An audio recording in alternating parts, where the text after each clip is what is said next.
বিরতির পর স্বাগত। উত্তর ত্রিপুরা জেলা আগরের জন্য বিশ্ববিখ্যাত, কারণ এই আগর শুধুমাত্র দেশ নয়, বিদেশের মাটিতেও সাড়া ফেলেছে। আর উত্তর ত্রিপুরা জেলার কদমতলা ব্লক আগর গাছের জন্য বেশ পরিচিত বলেই প্রত্যেকেই জানে।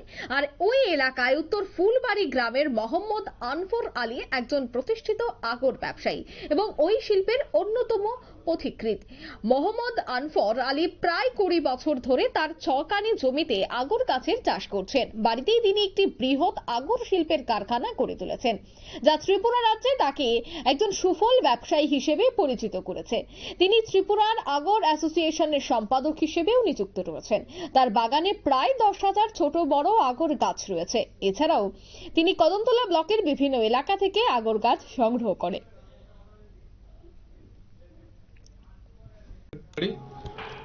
গভর্নমেন্ট অফ ইন্ডিয়া আমার এখানে প্রায় 40টা পরিবার 40-42টা পরিবার এই আগরের ইন্ডাস্ট্রির সাথে যুক্ত।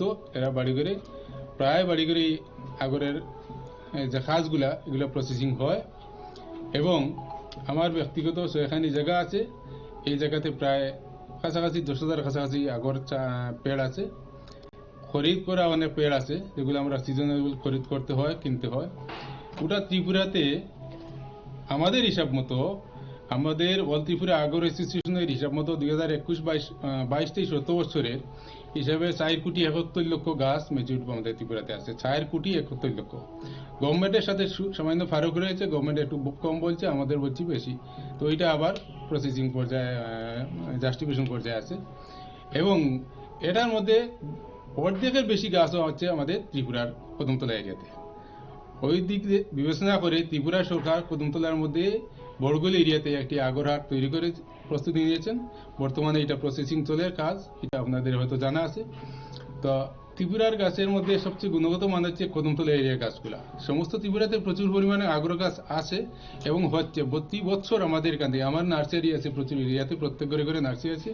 এই নার্সারিতে প্রতি বছরে প্রায় 20-25 লক্ষ সেরা সেল হইতেছে।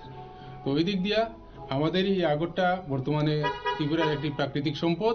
এটা গভর্নমেন্টে যে পরিমাণ নজর দিচ্ছেন, আমাদের ধারণা এই বছরে আমরা দিল্লিতে ইন্টারন্যাশনাল মিট করেছি। গত 21 সাল থেকে শুরু করি প্রতি বছরই ইন্টারন্যাশনাল মিট করছি এবং বর্তমানে আগরটার রপ্তানি করার জন্য গভর্নমেন্ট যে প্রসেসিং নিচ্ছে, আশা করি আগামী দিন এটার মধ্যে আরও সরলভাবে আরও অ্যাডভান্সের সরকারের ভূমিকা নিলে আরও সহজ হবে। শুধু আগর থেকে যে আগর চিপস অ্যান্ড অয়েল তৈরি হয় বা আগরুদ তৈরি হয় তাও নয়, আগর থেকে ধূপকাঠি, ধূপবাতি অনেক কিছু তৈরি হয়, যেটা ভারতবর্ষের বাজারে প্রচুর পরিমাণ সেল হতে পারে। তো সেই লোকে গভর্নমেন্ট এবং ফরেস্ট ডিপার্টমেন্ট, বিশেষ করে এনসি, এটা খুব ধ্যান দিচ্ছেন। আমাদের ধারণা আগামী দিন এটা বৃহত্তর আকারে ধারণ করবে এবং ত্রিপুরার প্রত্যেক ঘরে ঘরে আগর চাষ হলে ঘরে ঘরে উন্নয়নের লক্ষণ দেখা দিবে। আপনার পরিবারে কতজন রয়েছে? এবং আমার পরিবারে টোটাল আমরা 2 ভাই রয়েছি। 2 ভাই আমাদের দুটা করে সন্তান রয়েছে। আমরা ওই পরিবারের মধ্যে আমরা খুব খুশি, এই ব্যবসার সঙ্গে যুক্ত আছি এবং পরিবারটা সুন্দর মতো চলছে। পাশাপাশি এই পরিবার থেকে আমাদের ব্যবসার থেকে বাচ্চা কাচ্চাদের পড়াশোনার।